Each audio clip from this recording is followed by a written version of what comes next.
Hello,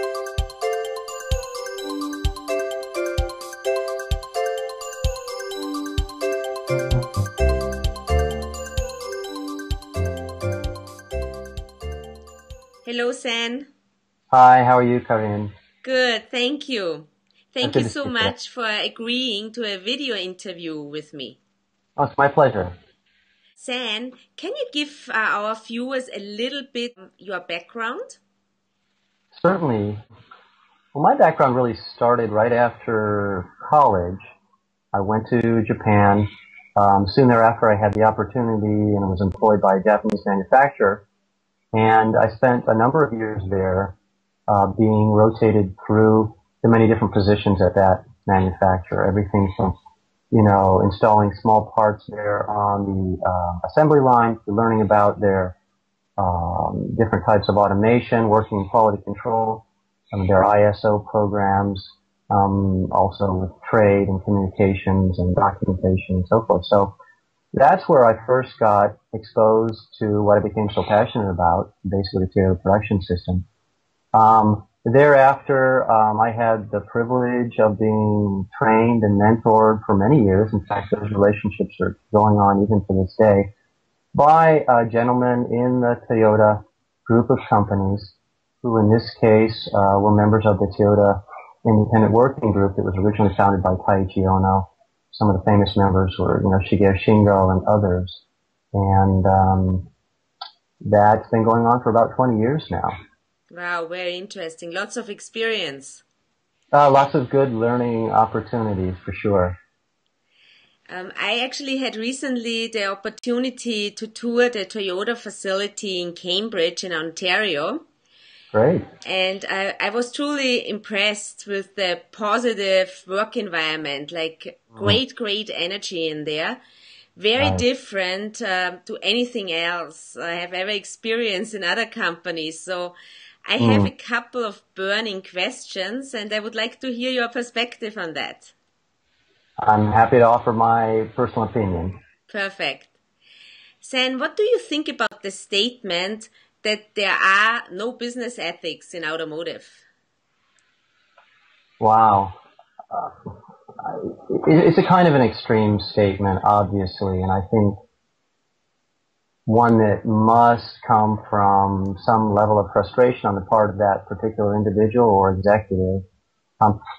I absolutely don't agree. And I think the majority of people who've been involved in the automotive industry over the years simply couldn't agree, because it's one of the founding industries for our country. I mean, some of our very best manufacturing techniques, approaches to quality control, all of these things stem back to Henry Ford and to automobile manufacturing. So, and I also know that, people like Alan Mulally, CEO and president of Ford, absolutely wouldn't agree with that. In fact, we have some of the best leaders we've ever had at the top of our automobile manufacturing companies right now, and some new and interesting things are taking place. So, I would just hope that whoever's feeling that way has the opportunity to kind of re-examine what's going on around them, and to have opportunity to engage in other people who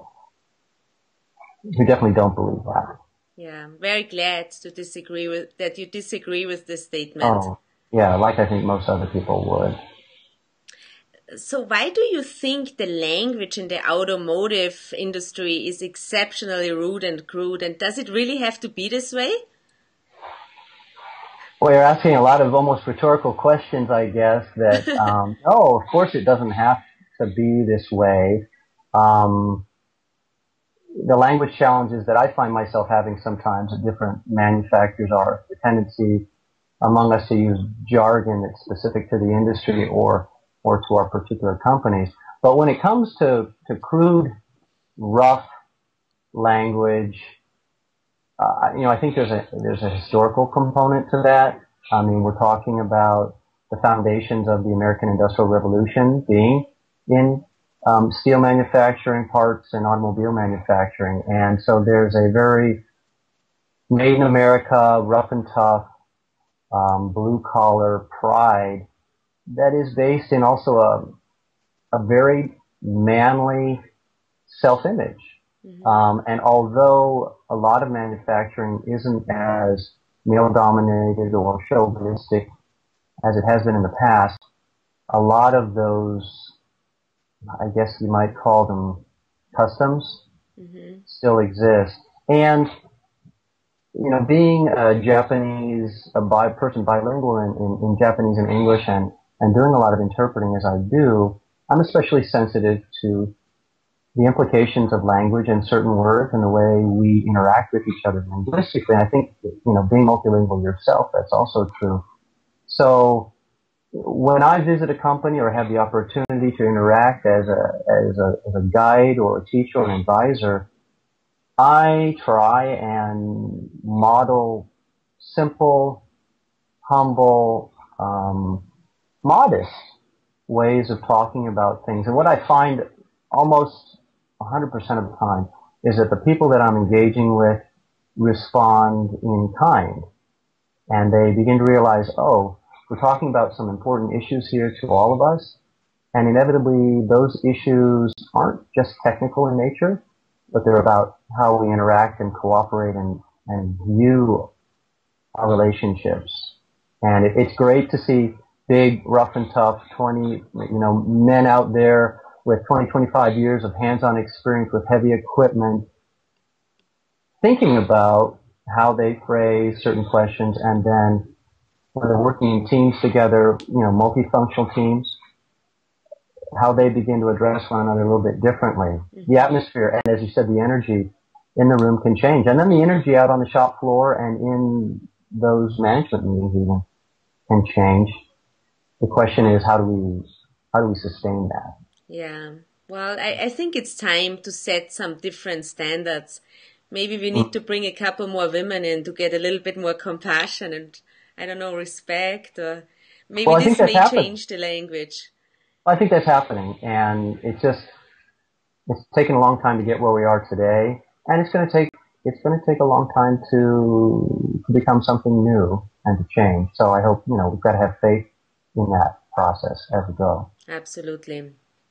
The Toyota production system, in short TPS, is based on two pillars. One is Kaizen, which is Japanese for continuous improvement. And the other one is respect for people. What is the main challenge for companies to implement this concept? Well, that's an excellent question, and we could talk about it for a long time, but it's interesting to note that the Toyota Production System House, which is something that most production companies are now familiar with, and they've been encouraged to kind of think about their own production systems and to create them. It wasn't until very recently that the two pillars of the Toyota Production System House were described as being Kaizen and respect for people. Now, originally they were just-in-time manufacturing being the one pillar, and Jidoka, or intelligent automation, being the other two pillars. But as simple as that sounds, it's caused a lot of confusion during the past 15, 20 years, and I think Toyota, being conscious of that their production system has become a model for manufacturers and producers and even the service industries around the world during the past generation. They've tried to simplify that and boil it down to its essence. Respect for people and plain and simple daily continuous improvement. So, having said that, it sounds too simple. And it's really the things that are most difficult can be expressed very simply. Is my opinion of things, and those things which are very simple, in fact, can require complex explanation. So I think sometimes we don't see the challenges to be as difficult as they are, and what that means is they're daily challenges. Our interactions from the moment we get up in the morning to the people that we encounter and the events, that are going on around us, many of which we don't have control over. Whether, sometimes I use traffic as an example. The kind of traffic that we experience on our commute to work can really dictate how we feel for the rest of the day, and unfortunately, how we interact and speak to those people around us. And whether or not we feel motivated to engage in small but continual, bits of improvement in what we do every day. So, it's a kind of subtle discipline that happens on an individual level, and it's difficult to teach. The best way to try and spread that awareness is by modeling it and trying to live it yourself. The culture.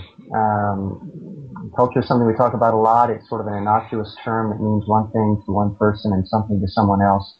But those people, I think, who are most successful, that I notice being most successful in the workplace, expressing their respect to their colleagues both above and below, people they're managing and people who are managing them, are also people that I notice who are the most modest and thoughtful outside of the workplace, and realize that that kind of behavior and the mindset that allows them to look for small process improvements all the time, when they embrace it outside in their personal lives and in the relationships they have with their friends and their family, they're more successful, embodying that inside the workplace as well. So it's a lifestyle in a way. Yeah, I guess also what I'm hearing is really the awareness that it is your intention on how to start the day, right? And little things can set you off if you are not aware of it. Well, they always do. And it's an awareness of intentionality. I can't control all of those things that happen around me in my personal world or in the workplace, but I can consciously decide how I'm going to respond to those challenges, and I'm going to be stretched, and it's going to show who I am in that particular moment. Can I improve my own sort of response to things on a daily, momentary basis? That dictates a lot of what we can do for each other inside our companies and our workplace. Absolutely. Why do you think it is so difficult for most managers to reinforce good behaviors and attitude? Well, as I often say, I think that managers is a huge class of individual inside the traditional corporate structure of companies, and they're between a rock and a hard place, by which I mean they've got a lot of demands being placed upon them by the strategies, targets, and goals of their executive leadership team. And then they also have the needs and the demands and requirements of the people they're managing, people who are maybe frontline delivery people in a service corporation, or people on the front line working, supervisors, the shipping department people. So they've got demands coming from both directions, and they're overwhelmed, for one. I think that's one of the challenges. And they're also being judged, in most cases still here in the United States, on performance and quota-based targets. Mm-hmm.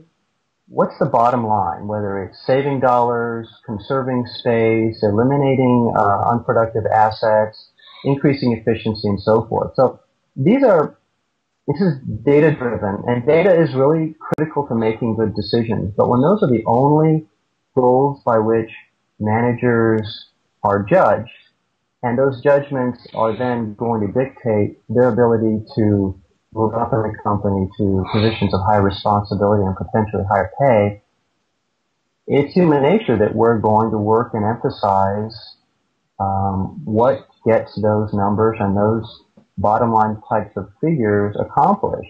Mm-hmm. And